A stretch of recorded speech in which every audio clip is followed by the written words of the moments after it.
Kinh Mác, một thương hiệu triệu niềm tin. Tất cả các anh em trong ngành nhôm kính, chào mừng mọi người đến với buổi giới thiệu sản phẩm của công ty cổ phần xuất nhập khẩu Kinh Mác. Mình là Hoa và là người dẫn chương trình trong ngày hôm nay. Và hôm nay thì mình sẽ giới thiệu cho các bạn là máy cắt nhôm hai đầu K20 của Kinh Mác, phiên bản mới nhất của công ty chúng tôi. Và trước khi đi vào giới thiệu chi tiết của sản phẩm thì mình sẽ giới thiệu qua về công ty của mình một chút. Công ty của mình đó là công ty cổ phần xuất nhập khẩu Kinh Mác, có trụ sở chính tại Hà Nội, 936 Quang Trung, Hà Đông, Hà Nội. Ở cơ sở thứ hai đó là ở khu công nghiệp Hòa Khánh, quận Liên Chiểu, thành phố Đà Nẵng. Ở cơ sở thứ ba đó là khu công nghiệp Quang Trung, phường Hiệp Thành, quận 12, thành phố Hồ Chí Minh. Và với ba cái cơ sở trải dài khắp cả nước này thì chúng tôi có thể là cung cấp toàn bộ cái hệ thống máy làm cửa nhôm, cửa nhựa đến tất cả các 63 tỉnh thành trên cả nước. Các quý vị và các bạn thì ở gần cái cơ sở nào nhất thì có thể liên hệ với nhân viên chúng tôi để đến cơ sở gần mình nhất, tham quan máy, thử nghiệm máy và có thể lựa chọn được cái dòng máy phù hợp nhất cho mình. Tiếp theo sau đây thì tôi xin giới thiệu đến các bạn chi tiết của máy cắt nhôm hai đầu K20 thuộc dòng hàng Kinh Mác. Máy cắt nhôm hai đầu K20 thì được tích hợp là hai góc cắt, một góc là 90 độ và một góc là 135 độ. Với những cái phiên bản thông thường trên thị trường là mọi người thường hay dùng là dòng máy cắt nhôm hai đầu 08. Máy cắt nhôm hai đầu 08 thì sẽ có hai góc cắt là góc 45 độ úp vào và góc 90 độ. Nhưng mà với cái góc 45 độ úp vào này thì trong quá trình cắt của mình thì là cái sự ma sát giữa lưỡi và đề C nó sẽ cao. Vì vậy nên là cái nhôm là sẽ bị dễ là bị móp nhôm và nổ nhôm.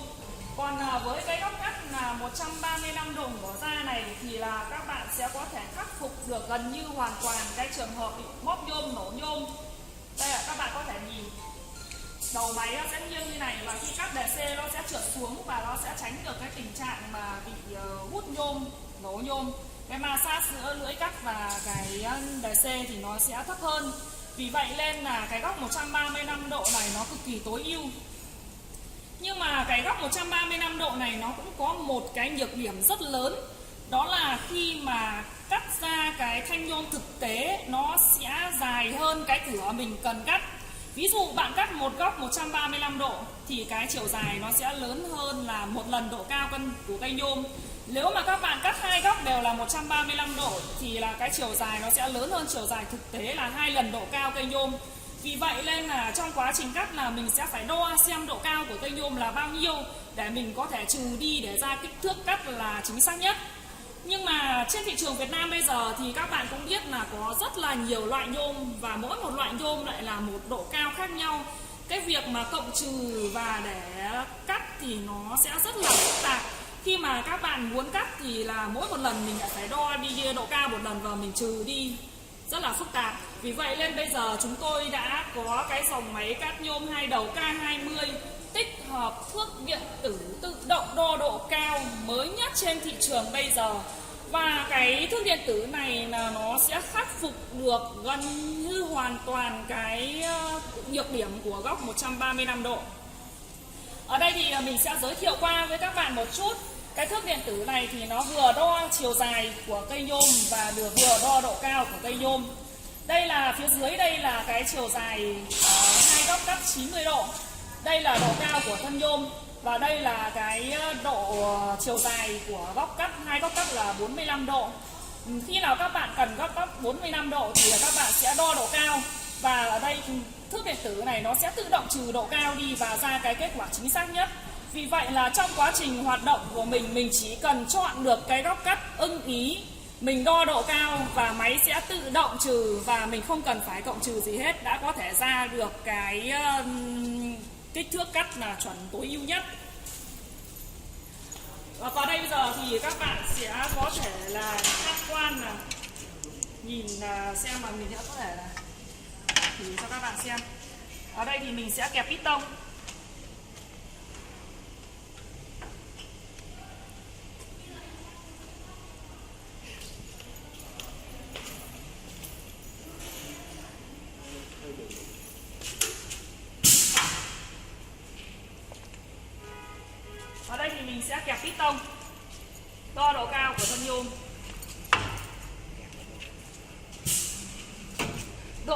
thân nhôm bây giờ nó sẽ là 90.1. Ở hai góc cắt 90 thì độ dài nó sẽ là 395, và độ dài để cần cắt ở hai góc 45 độ thì nó sẽ là đi 575 độ, và nó sẽ tự trừ đi 90 để 2 lần 90 để ra cái kích thước góc 395 như cái yêu cầu của mình. Cái này nó rất là đơn giản và mình chỉ cần chọn góc cắt và cắt là xong, và mình sẽ không cần phải đi cộng trừ phức tạp, mà nó lại có thể khắc phục được gần như hoàn toàn cái nhược điểm của góc 135. Đây là một cái phiên bản rất là hữu ích. Đây là kẹp piston này. Và các bạn có thể là tham quan là phía trước của đầu máy, từ cái bệ máy này, cho đến máng trượt này, bàn làm việc này và cái bệ thép ở trên đầu máy đều được dùng cái chất lượng thép rất là tốt. Các bạn có thể đến tận nơi để có thể các dòng hàng thông thường. Ở đây cái chỗ mà chốt cái cứ hãm, chốt cái bàn điều khiển với cái bệ máy là đều có một cái lớp bọc ở bên ngoài và có một cái chốt ở giữa, nó sẽ giữ được cố định và tránh cái trường hợp là sẽ bị lệch trong quá trình di chuyển và hoạt động. Các bạn có thể để ý là với các phiên bản cũ thì là các tấm này nó đều là các tấm nhôm, khi cắt thì nó sẽ nhom nhem ra, còn đây là các tấm thép, độ chính xác phải rất là cao, vì vậy nên là cái góc hoạt động là rất là chính xác. Cái mỗi một đầu máy thì chúng tôi là đều có tích hợp là piston kẹp bên trên và piston kẹp ngang. Trong cái trường hợp mà các bạn cắt cái thanh nhôm mà nó thấp thì mình chỉ cần kẹp ngang là được rồi, thì mình sẽ khóa cái hơi để cho cái piston bên trên nó không cử động. Còn đâu trong cái trường hợp mà cắt các nhôm mà thành vách dựng cao thì mình sẽ vừa kẹp trên và vừa kẹp dưới. Nó rất tiện lợi trong quá trình sử dụng, nó kẹp chặt nhôm, an toàn cho mình rất là nhiều. Đây là những cái ưu điểm mà để dùng cho các bản nhôm to, bản nhôm cao, hoạt động sẽ ổn định hơn rất là nhiều. Và đây thì các bạn có thể nhìn là trục bảo vệ của chúng tôi. Trục bảo vệ là được hoạt động là ôm sát vào cái bàn làm việc này, là để trong quá trình cắt nhôm thì nó sẽ được bảo vệ hơn. Cái mặt nhôm và cái đề xê thì nó sẽ rơi ra ngoài, nó sẽ không ảnh hưởng đến người sử dụng. Đây là một cái thiết kế rất là tối ưu. Tiếp theo đấy thì mình sẽ giới thiệu những cái ưu điểm ở cái bản điều khiển này. Máy cắt nhôm hai đầu K20 của chúng tôi thì là được tích hợp là hai góc, mỗi đầu máy là hai góc cắt 45 độ và 90 độ. Đây ạ. Ở cái góc đầu cắt thì mình có thể chọn hai đầu, hoặc một đầu trái hoặc một đầu phải. Nó cũng giống như các máy bình thường thôi, nhưng tất cả các nút bấm của chúng tôi là đều được dùng là nút bấm Siemens màu dòng cao cấp của Đức. Ở đây thì chúng tôi đều có là bộ đếm số. Khi các bạn bấm cắt được 10 thanh nhôm thì nó sẽ hiện 10 thanh nhôm lên đây. Các bạn muốn xóa đi và các bạn cắt một lô khác 20 thanh nhôm thì sẽ ấn cái nút reset này để cho nó trở về không. Rồi là sẽ cắt đúng 20 thanh nhôm và mình lại reset lại. Cái này nó rất thuận tiện, mình không cần phải đếm tay và đếm mồm. Ở đây thì hành trình cắt của chúng tôi thì nó sẽ có hai hành trình cắt. Một là cắt độc lập, hai là cắt tự động. Và cái chế độ cắt độc lập này thì các bạn sẽ phải tự kẹp piston và sau đó ấn cắt. Và khi lưỡi cắt thì nó sẽ ra được bao nhiêu hành trình thì mình sẽ nhìn vào thanh nhôm. Ví dụ cái bản nhôm mà nó bé thì mình sẽ cho cắt lửa hành trình đã hết bản nhôm rồi thì mình lại ấn một lần nữa nút cắt là cho trở về. Đấy là rất là tiện lợi. Còn với cái chế độ cắt cái tự động này thì mình sẽ không cần phải tự kẹp nhôm nữa, mà nó sẽ tự động kẹp nhôm, và trong quá trình mà mình cắt thì lưỡi sẽ đi ra hết hành trình. Khi nào chạm với đến đích này thì lưỡi mới bắt đầu thu về. Đây là có hai cái chế độ cắt để cho mọi người có thể tham khảo. Mỗi một đầu máy của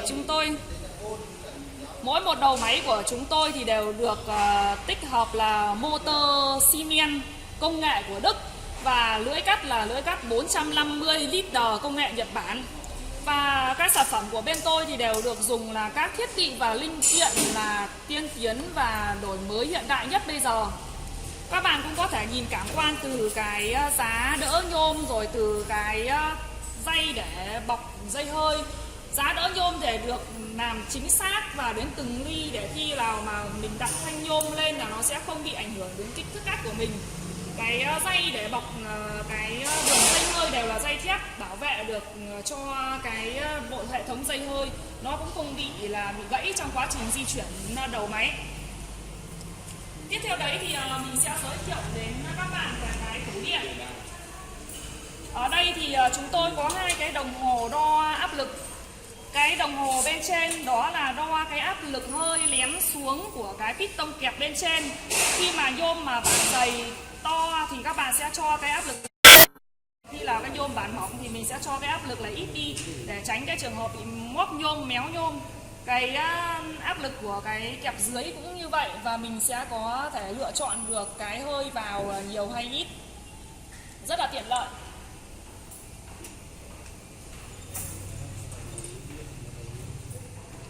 Ở đây thì các bạn có thể nhìn cái tủ điện của chúng tôi. Đây là cái phiên bản máy K20 thì chúng tôi sẽ dùng là cái linh kiện điện thường của Chin. Đây các bạn có thể nhìn là hai khởi động từ của Chin. Còn đâu cái phiên bản K20S của chúng tôi thì sẽ được sử dụng cái linh kiện xi men cao cấp. Thì cái dòng này thì chúng tôi đều có hai loại sản phẩm cho các bạn chọn, nó chỉ khác nhau duy nhất ở cái linh kiện điện. Các bạn có thể lựa chọn được cái dòng mà phù hợp với mình. Tiếp theo đấy, về phía bên dưới thì các bạn có thể nhìn đây là có PLC. PLC này nó có tác dụng là nó điều khiển cái hành trình cắt ra ở chế độ độc lập và chế độ song song, thì nó sẽ điều chỉnh cái cảm ứng cái tiệm cận ở phía sau piston để cho mình có thể là thực hiện cái chế độ cắt tối ưu nhất. Và bên này đó là cái bộ chuyển đổi nguồn điện. Bộ chuyển đổi nguồn điện này thì sẽ chuyển đổi nguồn điện từ 220V ra 24V, để khi ra cái thước điện tử thì sẽ bảo vệ được các linh kiện điện tử, và trong quá trình hoạt động thì nó sẽ an toàn hơn rất là nhiều. Cái nguồn điện 224V nó rất nhỏ, trong quá trình làm việc thì rất là an toàn. Hệ thống, cái đây là hệ thống van điện tử của chúng tôi. Hệ thống đường dây van điện tử là rất là đẹp, sử dụng cái linh kiện cao cấp. Ở đây thì mình sẽ có hai cái, đó là một cái van điện tử là 24V và một van điện tử là 220V. Thì các bạn van điện tử 24V thì sẽ ra cái thước điện tử kia và nó sẽ đảm bảo rất là nhiều.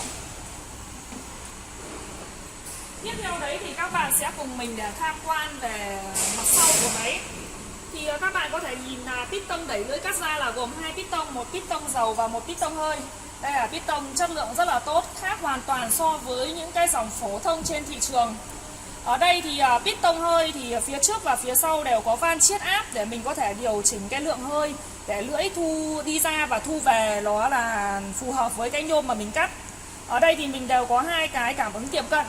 Khi mà cảm ứng tiệm cận phía sau sáng thì mình có thể thực hiện được cái hành trình cắt. Còn khi mà cảm ứng tiệm cận phía trước mà nó sáng thì có nghĩa là hành trình cắt đã xong và lưỡi sẽ bắt đầu thu về. Đấy là một cái ưu điểm của cái dòng máy K20 này. Cái dây đẩy lưỡi cắt ra ở đây nó là dây vuông. Nó khác hoàn toàn với những cái dây bia ôm tròn đang có trên thị trường. Ở bên bây giờ thì chỉ có dòng máy cắt nhôm hai đầu 09S và cái dòng máy cắt nhôm hai đầu K20 là có sử dụng dây vuông này. Và cái dây vuông này là cái dây vuông thương hiệu của Đài Loan, độ chính xác rất là cao. Ở đây thì các bạn có thể nhìn là linh kiện của chúng tôi, từ cái vòi, cái hệ thống bơm dầu đều là hệ thống bơm dầu trong suốt, có hệ thống lọc để khi dầu đi vào nó sẽ không có cặn bã. Trong quá trình sử dụng thì dầu bơm làm mát vào trong lưỡi, nó không có tạp chất và cái không bảo vệ lưỡi rất là tốt, không ảnh hưởng gì đến lưỡi. Ở đây thì là cái bộ là bộ thoát phôi nhôm, có nghĩa là khi cắt thì là một phần lớn phôi nhôm là nó sẽ đi qua cái đường thoát này để nó đi ra ngoài, để trong quá trình làm việc thì mình sẽ ít phải vệ sinh máy hơn. Và cái này thì phôi nhôm này nó sẽ tự động đi xuống dưới, mình chỉ quét ở chỗ sân là ok rồi. Cái cốc lọc khí của bên mình là đều được sử dụng cái linh kiện cốc lọc khí của Thụy Sĩ, chất lượng rất là tốt. Vừa rồi thì mình đã đưa các bạn tham quan cái tổng quan chi tiết của máy rồi. Và bây giờ thì tiếp theo mình sẽ cắt nhôm thử để cho các bạn thấy được là cái vết cắt của nó sẽ như nào.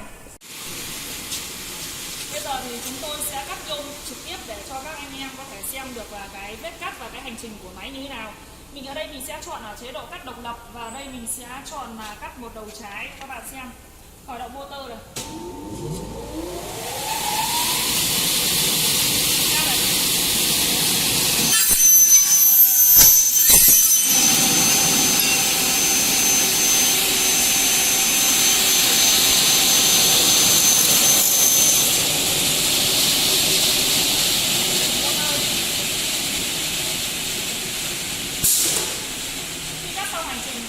cái piston nó sẽ tự động đưa ra. Đây các bạn có thể nhìn thấy là cái vết cắt này. Vết cắt ở đây là rất là không có dùng dầu làm mát. Khi mà dùng dầu làm mát thì vết cắt ở nó sẽ còn tốt hơn rất là nhiều.